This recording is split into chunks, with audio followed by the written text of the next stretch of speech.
أما بعد فأعوذ بالله من الشيطان الرجيم واقصد في مشيك واغضض من صوتك إن أنكر الأصوات لصوت الحمير وقال سيدنا رسول الله صلى الله عليه وسلم ليس منا من لم يرحم صغيرنا ولم يوقر كبيرنا ويعرف لعالمنا حقا آمنت بالله صدق الله مولانا العلي العظيم وصدق رسوله النبي الكريم ونحن على ذلك لمن الشاهدين والشاكرين والحمد لله رب العالمين اللهم صل على محمد وعلى آل محمد كما صليت على إبراهيم وعلى آل إبراهيم إنك حميد مجيد اللهم بارك على محمد وعلى آل محمد كما باركت على إبراهيم وعلى آل إبراهيم إنك حميد مجيد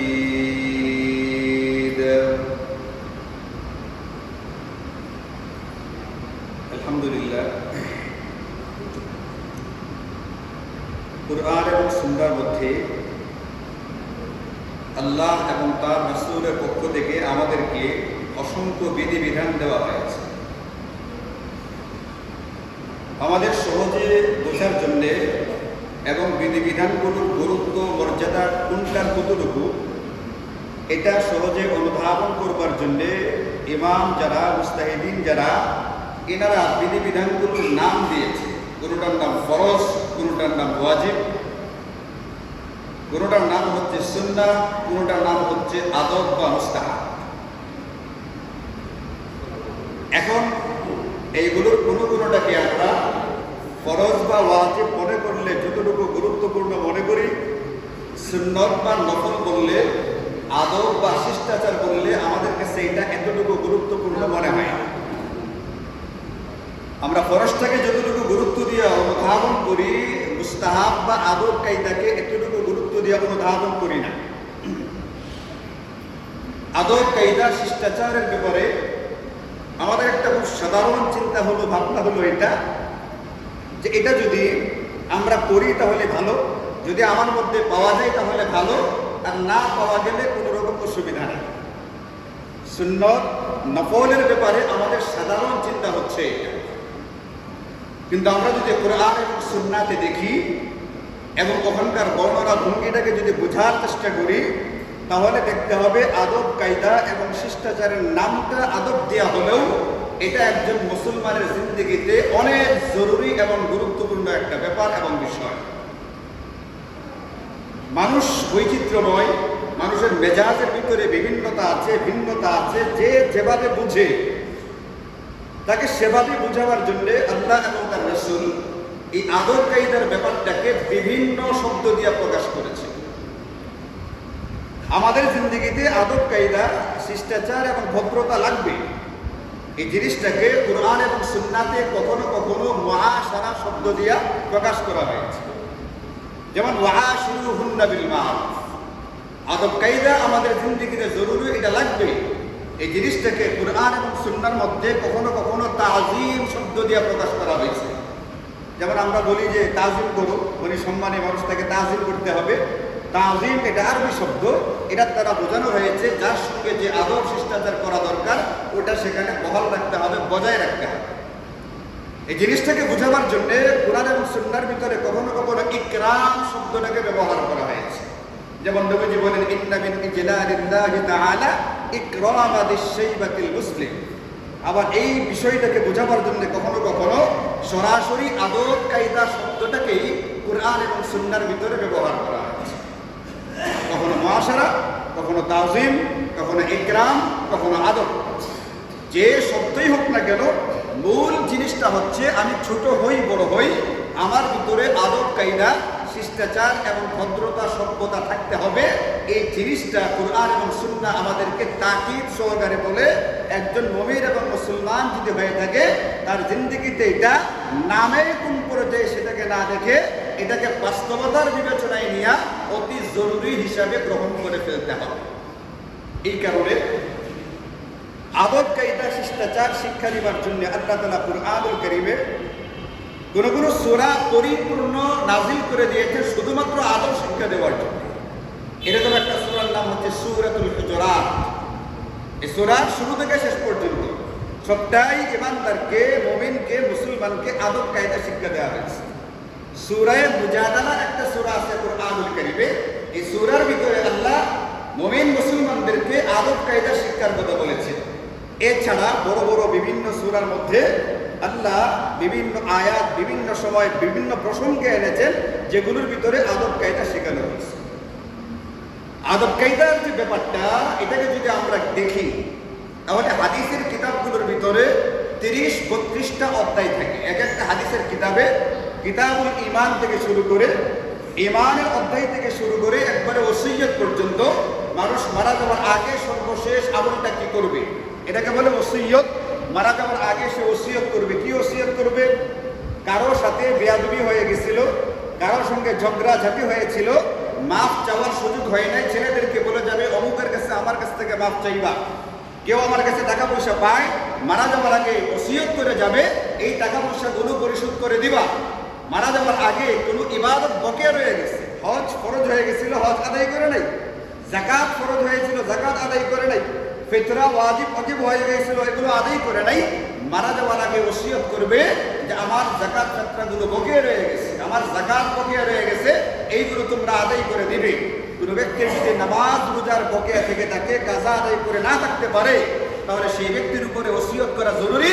মারা যাওয়ার আগে সন্তানদেরকে, ওয়ারিসদেরকে ওসিয়ত করবে আমার এই কয় ওয়াক্ত নামাজ বকেয়া রয়ে গেছে, এই নামাজগুলোর ফিদিয়া তোমরা আদায় করে দিবা। এই জন্য সর্বশেষ অধ্যায় হচ্ছে ওসিয়াত। ব্যক্তির জিন্দগির শুরু হবে ঈমান দিয়া, শেষ হবে ওসিয়ত দিয়া। এইভাবে 30 থেকে 32টা অধ্যায় থেকে হাদিসগুলোর কিতাবের মধ্যে এর ভিতরে সবচেয়ে বড় যে অধ্যায়টা, সবচেয়ে বেশি যেখানে আলোচনা করা আছে, সবচেয়ে বেশি হাদিস বর্ণনা করেছেন নবীজি সাল্লাল্লাহু আলাইহি ওয়াসাল্লাম যে বিষয়টার ব্যাপারে, সেটা হচ্ছে আদব কায়দা এবং শিষ্টাচারের ক্ষেত্রে। এই অধ্যায়ের নাম হলো কিতাবুল আদাব। এই জন্য এই জিনিসটাকে নফল মুস্তাহাবের ব্যাপারে আমাদের যে দৃষ্টিভঙ্গি, আমরা এটাকে যেভাবে বোঝার চেষ্টা করি এইভাবে বুঝলে হবে না। এটাকে নিজের জিন্দগির অতীব গুরুত্বপূর্ণ একটা বিষয় হিসাবে সকলের জিন্দগিতে ধরতে হবে, ধারণ করতে হবে, গ্রহণ করতে হবে। এই জন্য আমাদের কিতাবে লেখে এটা, এই যে আদবের ব্যাপারে আল্লাহ এবং তার রাসূল এত বিস্তারিত আলোচনা করলেন, এটা কেন করলেন? ওনারা বলছেন মা ওয়াসালা মান ওয়াসালা ইল্লা বিল আদাব। যে ব্যক্তি সফলতার চূড়ান্ত সীমায় পৌঁছে গেছে, যে ব্যক্তি তার জিন্দগির কাঙ্ক্ষিত লক্ষ্যে পৌঁছে গেছে, এই ব্যক্তিরা শুধুমাত্র বিল আদাব, আদব কায়দা শিষ্টাচারের দ্বারাই সে ওখানে পৌঁছেছে। ওমা সাকাতা মান সাকাতা ইল্লা বিতারকিল আদাব। আর যে ব্যক্তিরা ব্যর্থ হয়েছে, যে ব্যক্তিরা অসফল হয়েছে, যে ব্যক্তিটা অকৃতকার্য হয়েছে, এটা শুধুমাত্র তার আদবকে ছেড়ে দেওয়ার কারণে, বেয়াদবির কারণে সে তার জিন্দগিতে অসফল এবং ব্যর্থ হয়েছে। এই কারণে আমার আপনার জিন্দগিতে আমি আপনি যে জিনিসটাকে অর্জন করতে চাই, মানুষ হিসাবে অন্তত সফলতার চূড়ান্তে পৌঁছার জন্যে, সত্যিকারের একজন মানুষ অন্তত হয়ে উঠবার জন্যে আমার আপনার জিন্দগিতে যে জিনিসটা অতি জরুরি, এটা হচ্ছে আদব। আদব থাকবে তো সে চূড়ান্ত সফলতায় পৌঁছবে, আদব থাকবে না এই ব্যক্তি তার জিন্দগিতে একজন ব্যর্থ ব্যক্তিতে পরিণত হবে। আপনি বলবেন তার তো প্রচুর টাকা পয়সা আছে, টাকা পয়সা থাকুক, আপনি গিয়া দেখেন তার অন্তরের অবস্থাটা কি। টাকা পয়সা থাকুক, বাস্তবে মানুষ তাকে সম্মানের নজরে দেখে কিনা? টাকা পয়সা থাকুক, এই ব্যক্তিটাকে বাস্তবে সমাজে শ্রদ্ধার পাত্র হিসেবে দেখা হয় নাকি শুধুমাত্র সামনাসামনি ভয়ে সালাম আদান প্রদান করা হয়, এরপরে আড়ালে অকথ্য ভাষায় গালিগালাজ করা হয়, এই জিনিসগুলো প্রমাণ করে যে একজন ব্যক্তিকে বাস্তবে সম্মানের চোখে দেখা হচ্ছে নাকি আসলে অসম্মানের চোখে দেখা হয়। এই জন্য কিতাবে এটাও লেখে আল আদাবু জুন্নাতুল লিন্নাস, আদব কায়দা এটা হচ্ছে একজন ব্যক্তির আসমান থেকে দেওয়া একটা আসমানি নিরাপত্তা ব্যবস্থা। এটা তার জিন্দেগির জন্য একটা দামি এবং মূল্যবান অলংকার। একটা নারী তাকে সজ্জিত করবার জন্যে, তাকে সাজাবার জন্যে দামি দামি অলংকারগুলো তাকে পরিধান করানো হয়। হাতে বালা, গলায় এরকমভাবে আপনার চেন, বিভিন্ন রকমের অলংকার দিয়ে তাকে যে সাজানো হয়, অলংকারের কারণে তার সৌন্দর্য বাড়ে। একজন পুরুষের জন্য সে তো অলংকার পরবে না, কিন্তু পুরুষটাও সজ্জিত হয়। দাড়ি গোঁফগুলো সুন্দর করে ছাপবে, মেহেদি দেওয়ার প্রয়োজন হলে মেহেদি দিলে, যেমন আজকে আমি মেহেদি দিয়েছি। এরকম বিভিন্নভাবে আমরা সুন্দর কাপড় চোপড় পরার চেষ্টা করি, সুগন্ধি ব্যবহার করবার চেষ্টা করি। পুরুষদের জন্য যে সাজসজ্জাগুলো গ্রহণ করা বৈধ, সে সেইগুলো গ্রহণ করে। কিন্তু কুরআন এবং সুন্নাহ আমাদেরকে বলে একজন পুরুষ এবং নারীর ক্ষেত্রে সাধারণ দুনিয়াবি যে অলংকারগুলো আছে, এই অলংকারগুলো যে বেশি দামি, এই অলংকারগুলোর যে হাজারো গুণ বেশি মূল্যবান যে অলংকার, এই অলংকারের নাম হচ্ছে আল আদাব। অলংকারের নাম হচ্ছে আদব কায়দা, শিষ্টাচার এবং ভদ্রতা। যে ব্যক্তির জিন্দেগিতে আদব কায়দা আছে, এই ব্যক্তির জিন্দেগিতে যদি সুগন্ধি নাও থেকে থাকে, এই আদব সুগন্ধির যে বহু দামি একটা অলংকার। কোনো ব্যক্তি, কোনো নারীর কাছে যদি স্বর্ণরূপার কোনো অলংকার নাও থেকে থাকে, কিন্তু সেই ব্যক্তির কাছে, সেই নারীর কাছে যদি আদব কায়দা থেকে থাকে, তাহলে এই ব্যক্তি রূপা এবং স্বর্ণের অলংকার ছাড়াও অনেক দামি এবং মূল্যবান অলংকার সে পরিধান করে ফেলেছে। এই জন্যে আল আদাবু জুন্নাতুল লিন্নাস, পুরুষের জন্য, নারীর জন্য, মোট কথা যে কোনো মানুষের জন্য তার জিন্দেগির সবচেয়ে দামি অলংকার হচ্ছে, তার জিন্দেগির আসমানি একটা নিরাপত্তা ব্যবস্থা হচ্ছে, তার জিন্দেগিতে আদব কায়দা থাকবে, শিষ্টাচার এবং সভ্যতা, ভদ্রতা থাকবে। হযরত আব্বাস ইবনে আব্দুল মুত্তালিব রাদিয়াল্লাহু আনহু, নবীজির চাচা হযরত আব্বাস রাদিয়াল্লাহু আনহু, তিনি যখন নবীজির মজমায় বসতেন, নবীজি কথা বলতেন, এইভাবে আলোচনা হইতো, তিনি বসতেন খুবই আদব কায়দার সাথে, একটা সংকোচ ভাব নিয়ে নবীর সামনে বসা হচ্ছে। তো তার যে এই যে আদব কায়দার যে ব্যাপারটা, সংকোচের যে ব্যাপারটা, এটা অন্যান্য সাহাবায়ে কেরাম দেখলেন বিষয়টা। দেখার পরে একদিন জিজ্ঞেস করে, আপনি যে নবীজির সামনে এতটা কাচু মাচু হইয়া বসেন, এতটা সংকোচ জড়তা নিয়ে বসেন, আসলে আপনাদের দুজনের ভিতরে বড় কে? হযরত আব্বাসকে জিজ্ঞেস করে অন্যেরা, যারা বয়সটা ভালো করে জানে না, তারা জিজ্ঞেস করে, আপনাদের ভিতরে বড় কে? কারণ আমরা যারা সাধারণত বুঝি, চাচা বড় হয়ে থাকে, ভাতিজা ছোট হয়ে থাকে, এটাই তো সাধারণ নিয়ম, চাচা বড়, ভাতিজা ছোট। কিন্তু আপনার আচার আচরণে মনে হয় যে আপনি আসলে বয়সে বড় না, মনে হয় আপনি ছোট, দেখতে লাগে বড়, কিন্তু আচার আচরণে মনে হয় আপনি ছোট। বাস্তবে আপনাদের ভিতরে বড় কে, ছোট কে? আদব কায়দা কতটুকু জরুরি, আদব কায়দা কিভাবে দেখাতে হয়, কিভাবে প্রকাশ করতে হয়, হযরতে সাহাবায়ে কেরাম রিদওয়ানুল্লাহি তাআলা আলাইহিম আজমাইন আমাদেরকে দেখায় গেছে। এই কারণে সাহাবায়ে কেরামকে আল্লাহ এবং তার রাসূল মেয়ার হক সাব্যস্ত করেছেন। আল্লাহ এবং তার রাসূল পবিত্র কুরআনুল কারীমে এবং হাদিসে পাকের মধ্যে পরিষ্কার ঘোষণা দিয়েছেন, তোমাদের ঈমান আর আমলের মাপকাঠি, সত্যের মাপকাঠি হবে সাহাবায়ে কেরাম। সাহাবায়ে কেরামকে সত্যের মাপকাঠি মেনে নিতে হবে। যারা মানবে এরা হকের উপরে, আর যারা মানবে না এরা হকের উপরে নেই। কার কথা? কুরআন এবং সুন্নাহর কথা। কুরআন এবং সুন্নাহ বলছে সাহাবায়ে কেরাম আমাদের ঈমান আর আমলের সত্যের মাপকাঠি। এটা যদি কারো মানতে অসুবিধা হয়, তাহলে ইসলাম বাদ দিয়া, ঈমান বাদ দিয়া অন্য কোনো ফেরকা হয়ে যাওয়া দরকার, অন্য কোনো আদর্শ গ্রহণ করা দরকার। ইসলাম নাম নিয়া, ইসলামী নাম দিয়া তাদেরকে কাজ করাটাই শরীয়তে গ্রহণযোগ্য হবে না। ওয়া ইযা কিলা লাকুম আমিনু কামা আমানান নাস, সূরা বাকারার 2 পৃষ্ঠাতে আল্লাহ বলে দিয়েছেন, তোমরা ঈমান আনবা, ঈমান আনো সাহাবীদের ঈমানের মতো। এর মানে আমার ঈমানটার মডেল আল্লাহ কাকে বানাইছে? আমার ঈমান কার ঈমানের মতো হবে?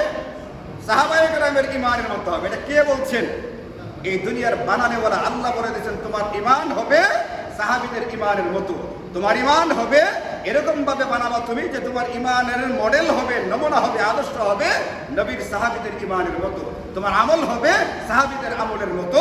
গোটা পৃথিবীতে ইসলামকে ছড়াই দিয়েছেন যারা, যাদের মাধ্যমে পৌঁছেছে, যারা আমাদের ইসলামের মূল ভিত্তি বা খুঁটিটা, ওনারা হচ্ছেন সাহাবায়ে কেরাম। এই জন্য সাহাবায়ে কেরামের ব্যাপারে অত্যন্ত সম্মান এবং মর্যাদার ব্যাপারে কথা বলা আছে।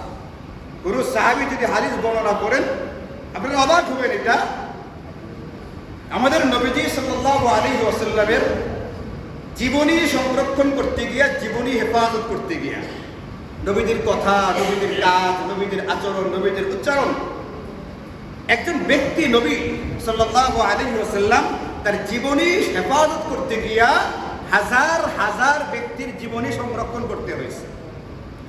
আমাদের নবীজির জীবনী হেফাজত করতে গিয়া হাজার হাজার ব্যক্তির জীবনী সংরক্ষণ করতে হয়েছে। নবীর জীবনী হেফাজত করতে গিয়া বেশ কয়েকটা নতুন শাস্ত্র তৈরি হয়ে গেছে।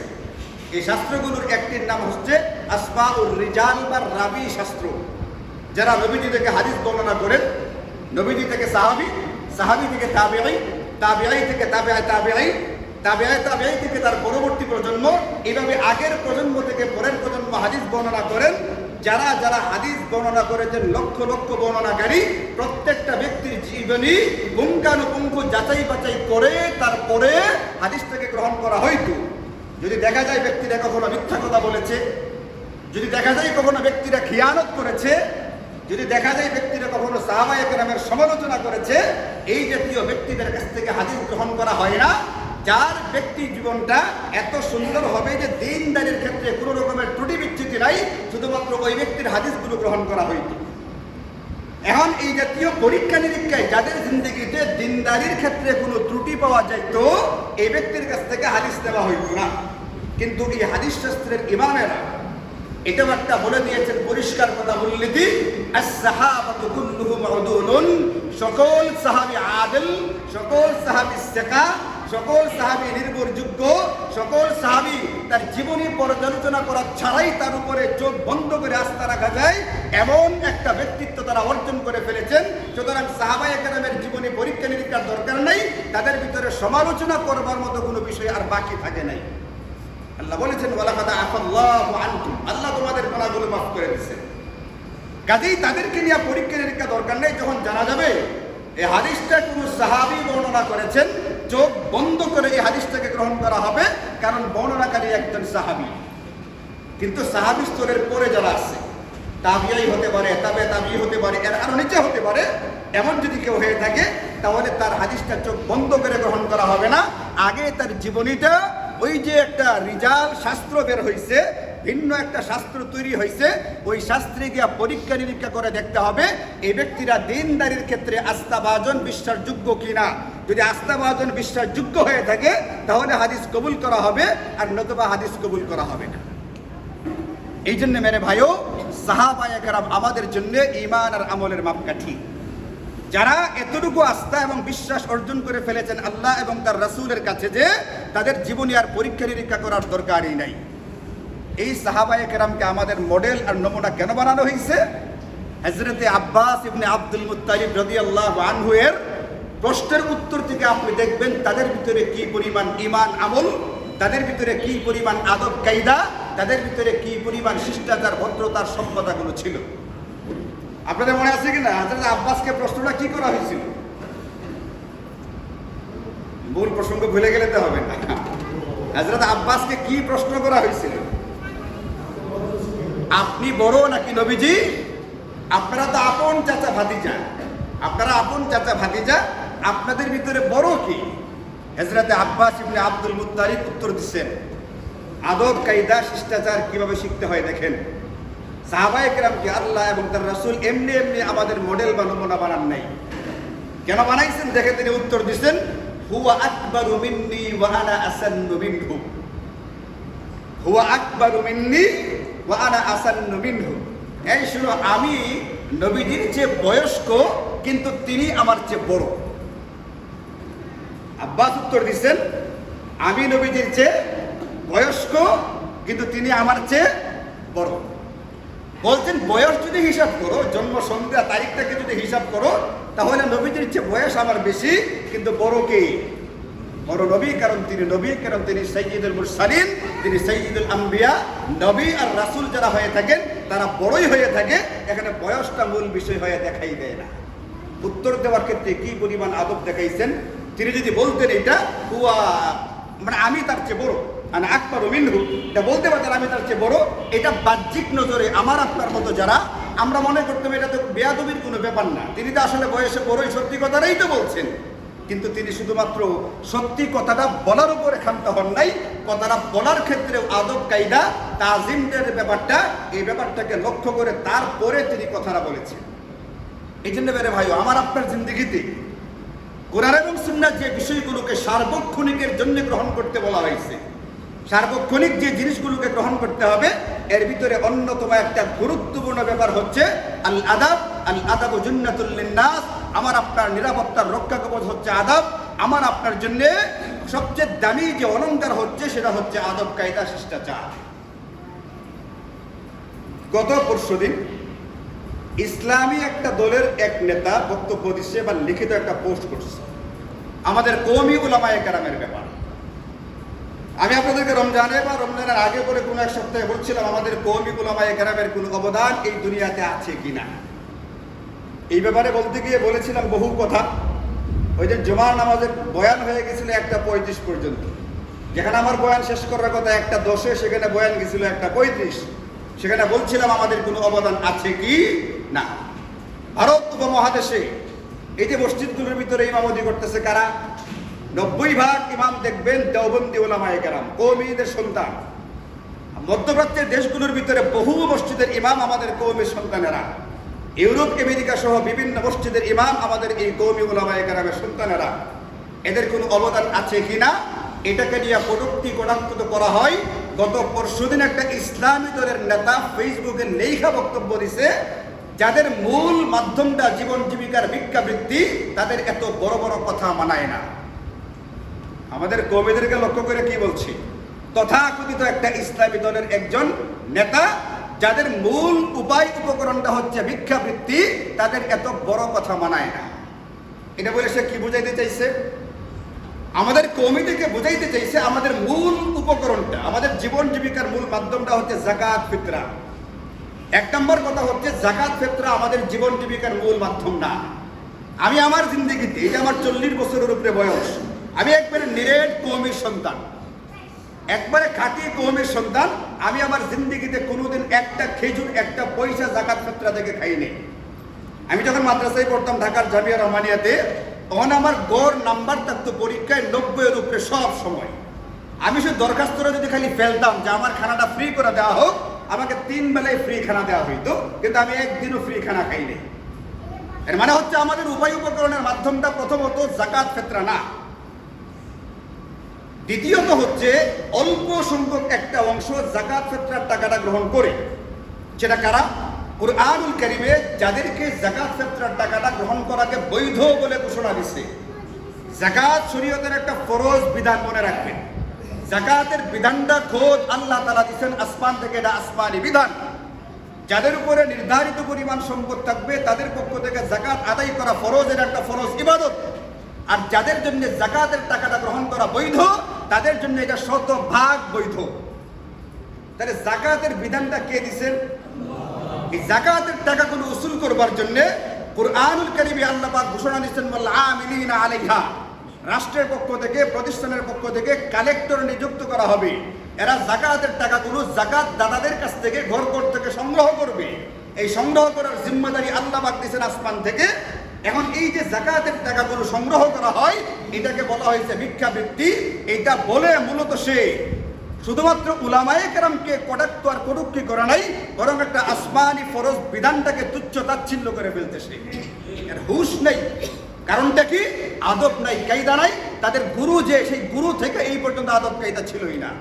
আদব কায়দা ছিল না বলেই নবীদেরকে নিয়ে বিভিন্ন রকমের সমালোচনা করেছে, সাহাবীদেরকে নিয়ে বিভিন্ন রকম সমালোচনা করেছে। সাহাবীদের সমালোচনা করতে গিয়া 400 পৃষ্ঠার উপরে মোটা ভলিউমের বই পর্যন্ত লিখে ফেলছে। হযরত উসমান গনি রাদিয়াল্লাহু আনহু, নবীজির 2 মেয়ের জামাতা। নবীজি এটাও বলেছিলেন আমার যদি তৃতীয় আরেকটা কন্যা থাকতো বিয়ে দেওয়ার মতো, আমি উসমানের কাছে বিয়ে দিতাম। যে উসমানের ব্যাপারে তারা সমালোচনা করে কিতাব লেখছে, তিনি স্বজনপ্রীতি করতেন, তিনি দুর্নীতি করতেন, শাসক হিসেবে দুর্বল চিত্তের তিনি শাসক ছিলেন। হযরত মুআবিয়ার ব্যাপারে নবীজি খুতবায় দাঁড়িয়ে দোয়া করছেন, আল্লাহুম্মা জাআলহু হাদিয়াম মাহদিয়া, আল্লাহ তাকে পথ দেখাও এবং অন্যদের জন্য পথ প্রদর্শক বানাও।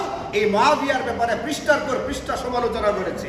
হযরত মুগীরা ইবনে শুবা সহ অসংখ্য সাহাবীদের সমালোচনা, তাদের যে ধর্মীয় গুরু ওই লোকই থেকে বেয়াদবি শুরু হয়েছে, তার অনুসারীদের মধ্যে বেয়াদবি থাকবে, এটা তো সাধারণ কথা। যদি বেয়াদবি না থাকে, কোরআনের একটা বিধান, আল্লাহ পাকের দেওয়া একটা বিধান, নবীর দেওয়া একটা বিধান, নবীজির জামানা থেকে শুরু হয়েছে এটা। নবীজি সাহাবীদের ভিতরে আমল নিযুক্ত করতেন, যাও যাকাতের টাকাগুলো সংগ্রহ করো, এরপরে দরিদ্র ব্যক্তিদের ভিতরে বিতরণ করা হইতো। এই সংগ্রহ করা এবং প্রাপক যারা, তাদের ভিতরে এটা বিতরণ করা, এটা একটা ইসলামের মহান বিধান। এটাকে কেউ যদি ভিক্ষাবৃত্তি বলে, এই লোক চরম পর্যায়ের বেয়াদব, এই লোক চরম পর্যায়ের মূর্খ আর জাহেল হওয়ার কারণে ইসলামী বিধানটাকে নিয়ে এরকম ভাবে কটাক্ষ বা কটূক্তি করতে পারে। আপনারা শুনে অবাক হবে, জানেন যারা এটাকে ভিক্ষাবৃত্তি বলছে তারা নিজেরাও এই টাকা সংগ্রহ করে, নিজের দলীয় কর্মীদের কাছ থেকে, বিভিন্নভাবে লোকদের কাছ থেকে যাকাতের টাকা সংগ্রহ করে, এমনকি দেশের বাহিরের বিভিন্ন দেশ থেকে টাকা সংগ্রহ করে। গত কিছুদিন আগেও আমি পেপারে দেখেছি, চাইনা থেকে, তুরস্ক থেকে যাকাতের টাকা সংগ্রহ করে নিজেদের দলের নামে লোকদের ভিতরে বিতরণ করছে, নিজেদের দরিদ্র দলের লোকদের ভিতরে, যে বলছে আমরা আমাদের পক্ষ থেকে দান করছি। তাদের নামে এটা শোনা যায়, যদি বাস্তব হয়ে থাকে আমি ঠিক জানি না, শোনা যায় এটা যাকাতের টাকাগুলো সংগ্রহ করে দলীয় কাজে এটাকে খরচ করে ব্যবহার করে। অথচ যাকাতের টাকা কোথায় খরচ করতে হবে, কোথায় ব্যয় করতে হবে, এই সিদ্ধান্ত আল্লাহ পাক আসমান থেকে খাত উল্লেখ করে পরিষ্কার করে জানাই দিচ্ছেন। যারা শরীয়তের বিধানের ভিতরে এরকম অপব্যাখ্যা করে, শরীয়তের বিধানটাকে তুচ্ছ তাচ্ছিল্য করে, আবার নিজেরাই এই কাজগুলো করে, সে কিভাবে অন্য একজন ব্যক্তিকে ভিক্ষাবৃত্তির অভিযোগ দিতে পারে? আমাদের লিল্লাহ বোর্ডিংগুলোর ভিতরে স্বল্প সংখ্যক যে ছেলে মেয়েগুলোকে লিল্লাহ বোর্ডিং থেকে খাওয়ানো হয়, মনে রাখবেন তারা নিজেরা কখনো যাকাত ফিতরা সংগ্রহ করতে চায় না। যাকাত ফিতরার টাকাগুলো সংগ্রহ করে আমরা শিক্ষকেরা, আমি আমার নিজের জিন্দগিতে কোনোদিন 1 পয়সা যাকাত ফিতরার খাই নাই, কিন্তু আমি প্রতি বছর রমজানে যাকাত ফিতরার টাকা সংগ্রহ করি। আপনাদের অনেকেই আমার কাছে যাকাত দেন, তাহলে বলেন আমি কি এটা ভিক্ষাবৃত্তি করতেছি?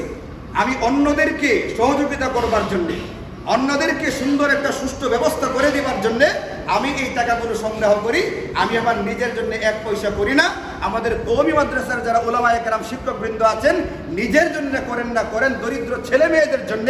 এটা একটা আসমানি বিধান, এটা একটা আসমানি ব্যবস্থা। সুতরাং এটাকে ভিক্ষাবৃত্তি বলা মানে হচ্ছে কোরআন সুন্নাহর বিধানকে নিয়ে তুচ্ছ তাচ্ছিল্য করার নামান্তর। এটা কেন হয়েছে ভাই জানেন? এই যে আপনাদেরকে শুরুতে বললাম, আমা সাকাতা মান সাকাতা ইল্লা বিতারকিল আদব, যাকে মানুষ দিল থেকে গ্রহণ করে না, যাকে মানুষ দিল থেকে সম্মান দেয় না, মর্যাদা দেয় না, কাঙ্ক্ষিত লক্ষ্যে সে যে পৌঁছতে পারে নাই, কারণটা কি? তার ভিতরে শুরু থেকেই বেয়াদবি ছিল, শুরু থেকেই শিষ্টাচার পরিপন্থী আচরণ ছিল। এই কারণে এদেরকে মানুষ দিল থেকে গ্রহণই করতে চায় না। জোর করে কিছু করতে পারবে, কথার কথা ক্ষমতায় গেছে, জোর করে মসজিদের ইমামতিগুলো নিবে, জোর করে মাদ্রাসার কমিটিতে ঢুকবে, হয়তোবা জোর করে শিক্ষকতাও ঢুকবে। জোর করে যে জিনিসটা করা হয়, এটা জোর করে হয়, মানুষের দিল থেকে হয় না। এখানকার গ্রহণযোগ্যতারা জোর করে করার ব্যাপার না। এই জন্য আমার আপনার জিন্দেগিতে অতীব জরুরি এবং গুরুত্বপূর্ণ একটা ব্যাপার হচ্ছে, আল্লাহ এবং তার রাসূল বলেছেন আদব কায়দা শিষ্টাচার এই জিনিসগুলোকে মাথায় রেখে তারপরে দুনিয়াতে চলবার চেষ্টা করবা। কুরআনুল কারীমের সূরাতুল হুজুরাত আগেই বলেছি, পুরা সূরাটা নাজিল হয়েছে আদব কায়দা দিয়া। এই সূরার শুরুতে একেবারে আল্লাহ বলছেন নবীর সামনে জোরে কথা বলবা না, নবীর সামনে জোরে কথা বলবা না। নবীর সামনে জোরে কথা বললে তাহবাতু আমালুকুম ওয়া আনতুম লা তাশউরুন, তোমার আমলগুলো এমন ভাবে জ্বলে পুড়ে ছারখার হবে, তুমি শেষ করে বুঝতে পারতে না তোমার আমল শেষ হয়ে গেছে। উলামায়ে কেরাম তাফসীরের কিতাব খুলে দেখেন, নবীর পরে, নবী তো এখন নাই, নবীর ওয়ারিসদের ব্যাপারে বলা আছে, নবীর ওয়ারিসদের সামনে কখনোই বেয়াদবি করবা না, তাহলে তোমার কিন্তু ওই পরিণত হবে যে পরিণতিটা কুরআন এবং সুন্নাহর ভিতরে ইঙ্গিতে বলে দেওয়া আছে। এমন ঢালাও ভাবে এই গোটা বিশ্বের 90% মসজিদের যারা ইমাম, তাদেরকে বলে দেওয়া হচ্ছে ভিক্ষাবৃত্তি করে যারা চলে, তারা আবার এত বড় বড় কথা বলে কেমনে? বড় কথা বলবার সুযোগ যাদের উদ্দেশ্য করে বলা হয়, তারাই সেই সুযোগটা তৈরি করে দেয়। আপনি একটা মসজিদের ভিতরে ইমামের বিজ্ঞপ্তি দেন, নিরপেক্ষভাবে মুসলমান যারা জনসাধারণ তাদের কাছ থেকে মতামত নেওয়ার চেষ্টা করেন, দেখবেন তারা দিল থেকে কাকে ইমাম হিসেবে গ্রহণ করে আর কাকে দিল থেকে অপছন্দ করে। এই কারণে আমার আপনার জিন্দিগিটা খুব অল্প সময়ে, মনে রাখবেন এটা, সাধারণ রাজনৈতিক মতানৈক্য, বিভিন্ন সামাজিক বিষয় নিয়ে মতের বিরোধ ইত্যাদি বিভিন্ন কারণে মানুষ যেহেতু বিভিন্ন রকম, মেজাজ যেহেতু বিভিন্ন রকম, চিন্তা ফিকির যেহেতু বিভিন্ন রকম, বুঝ শক্তি জ্ঞান শক্তি যেহেতু বিভিন্ন রকম, এই কারণে মানুষের চিন্তা ফিকিরটাও বিভিন্ন রকমের হবে। এখন চিন্তার দিক থেকে, ফিকিরের দিক থেকে, মতের দিক থেকে আমার বিরোধী লোক হওয়ার কারণে আমি এমন কোনো আচরণ বা উচ্চারণ করতে পারি না যে এটা বেয়াদবি হয়ে যায়। এটাকে বলে মত বিরোধ, মানে মতের বিরোধ থাকবে, মতের সঙ্গে অমিল থাকবে, মত সবার একরকম হবে না। যদি সবার মত একরকম হয়ে যেত তাহলে গোটা পৃথিবীর সমস্ত মানুষ মুসলমান হয়ে যেত, অথবা খ্রিস্টান হয়ে যেত, অথবা ইহুদি হয়ে যেত। সবাই একরকম হইলে তো একটা মতের উপরেই থাকতো। বলেন গোটা পৃথিবীর মানুষ কি একটা মতের উপর আছে নাকি বিভিন্ন ধর্মে বিভক্ত? বিভিন্ন ধর্মে বিভক্ত। আমার আপনার করণীয় হচ্ছে এই কারণে আদব কায়দা জিন্দেগিতে ধারণ করতে হয় যে মতের যেহেতু ভিন্নতা আছে, মতের যেহেতু বিরোধ আছে, কখনোই আমার প্রতিপক্ষ আমার সামনে আসতে পারে, সেই ক্ষেত্রে আমি যেন আদবের সীমানাকে ক্রস করার চেষ্টা না করি, আদবের যে সীমানাটা আছে এটাকে লঙ্ঘন করবার চেষ্টা না করি। যদি এটা করা হয় তাহলে আমি ব্যর্থ। আর মতের বিরোধ থাকার পরেও যদি আমি আদবের সীমানার ভিতরে থাকি তাহলে আমি যেখানেই থাকি না কেন ওইখানে আমি সফল, ওইখানেই আমি কৃতকার্য।